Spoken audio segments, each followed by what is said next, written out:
The 49ers have just signed Brock Purdy to a 5-year, $265 million contract, keeping him in the Bay Area for the foreseeable future. Brock Purdy is now the franchise quarterback for the 49ers. Nobody can deny that now. There are a lot of question marks. Is he going to be the guy? They drafted a quarterback. They brought in Mac Jones as the backup. Is that more to kind of pressure Brock Purdy? But make no mistake, the 49ers paying Brock Purdy what they paid him is telling the entire league they view him as a top 10 quarterback in this league, and they believe he can be the guy that can win the Super Bowl.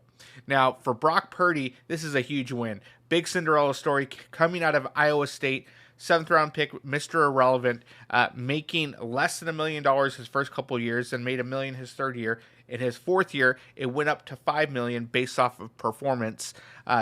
With some of the league's rules and stipulations, based off that performance, he got an elevated salary. Then there were, of course, the marketing deals that he got with Toyota, Paw Patrol, and those other things. But Brock Purdy is now making $55 million a year in the first 3 years of his contract. That's kind of how it was negotiated with the 181 guaranteed. We don't know how the structures go. I'm sure that Parag and the team were working behind the scenes, try to provide some salary cap relief in the first couple of years so that way they can get some guys around him. But make no mistake that Brock Purdy definitely deserved a contract. Now, is he worth the entire amount? We'll see. Obviously, the 49ers believe that, and it only takes one team to believe that you're worth a certain amount. If you get it, then guess what? You're worth it. But have the 49ers pigeonhole themselves for the future. If you look at the top 10 quarterbacks based off of average annual salary, from Dak Prescott all the way down to Lamar Jackson, not one of those quarterbacks has won a Super Bowl. Let's go over the list. You have Dak Prescott making $60 million a year. You have Joe Burrow making $55 million a year.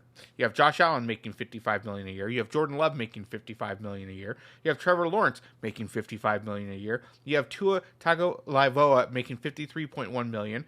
Jared Goff making $53 million. Brock Purdy making $53 million. Justin Herbert making $52.5 million. Lamar Jackson making $52 million. And then you get to Jalen Hurts, who just won a Super Bowl at $51 million. So the top 10 quarterbacks, the one thing they have in common is that none of them have won a Super Bowl. And the question has to be asked, is that because they are taking so much of the salary, such a big portion and percentage of the salary, that there's going to be holes in other areas of the team? For example, the 49ers, one of the biggest holes since the Shanahan-Lynch regime has been their offensive line.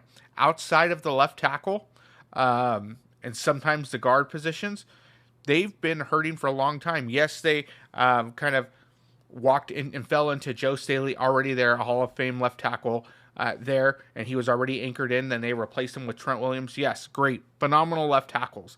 But you go on from there, they don't really invest a lot in the offensive line.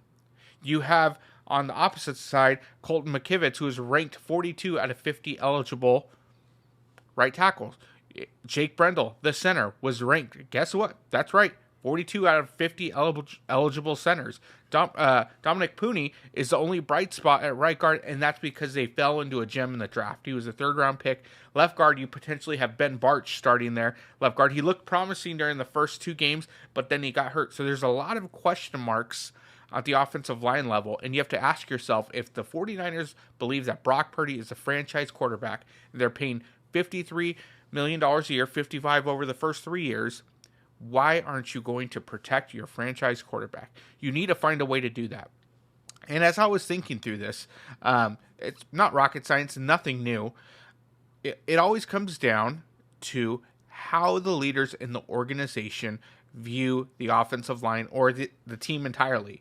In fact, the 49ers notoriously have either built through the defense or added based off skill positions. And why is that? Because John Lynch and Kyle Shanahan don't necessarily reside on the offensive line or depend on that. For example, when John Lynch was a player, he was a safety. So guess what? A safety, in order for a safety to thrive, you need a dominant defensive line to get to the quarterback very quickly. That way, guess what? The quarterback has to get rid of the ball in less than 2.5 seconds, meaning the safeties, the corners can jump the ball. Where do the 49ers invest a lot of their resources? The defense, the defensive line.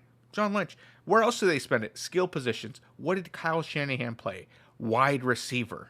Wide receiver, that's right. The skill positions. That's why in the draft you're always seeing a running back getting picked, always a wide receiver. Those skill positions. Why running backs? Well, the Shanahan entire offensive tree back from his dad, Mike Shanahan, it was all about the running back, those zone blocking schemes, which is why you typically see that in not many offensive linemen that get drafted. Now let's flip the script to somebody that we also know as a 49ers fan, Jim Harbaugh. Always says that the game is won and lost in the trenches. You always see him investing in the offensive line. And why is that? What position did Jim Harbaugh play? Quarterback. What did the quarterback rely on? What does the quarterback rely on down in and down out? The offensive line, which is why it's a huge kind of perspective change and why you see Jim Harbaugh, ex-49ers coach and current Chargers coach, always investing in the offensive line. And then you see John Lynch and Kyle Shanahan not doing that because they don't look through that lens. And now they're going to have to change their perspective, change their game plan if they want to protect Brock Purdy. You cannot pay Brock Purdy to be your franchise quarterback if you're not going to protect him. That would be the equivalent of spending money on a $150,000, $200,000 car, but I'm going to go ahead and park it outside and not in the garage. That makes absolutely zero sense at all. And so I guess this thing is, first off, kudos to Brock Purdy for securing that big deal. But also this is a challenge to Kyle Shanahan and also to John Lynch. You need to invest in that offensive line. You need to protect Brock Purdy. If he is going to be your future, you want to get a Super Bowl, you need to make sure that your franchise, your cornerstone piece of that offense is protected. Yes, you have Christian McCaffrey. If you invest in the offensive line, you're also investing in Christian McCaffrey. You're paying McCaffrey $19 million a year. Wouldn't it be great to get that much value by adding some additional pieces on that offensive line so they can block better for him? So that way when he's catching the ball out of the backfield, he has more time to run in the open field. Wouldn't it be better for Brock Purdy to have more time to hit the open wide receiver? It's not like you have wide receivers that with game-breaking speed. You have Brandon Ayuk, who's still recovering from his ACL injury. You have Ricky Pearsall is pretty new. Jawan Jennings is not known as fast at all.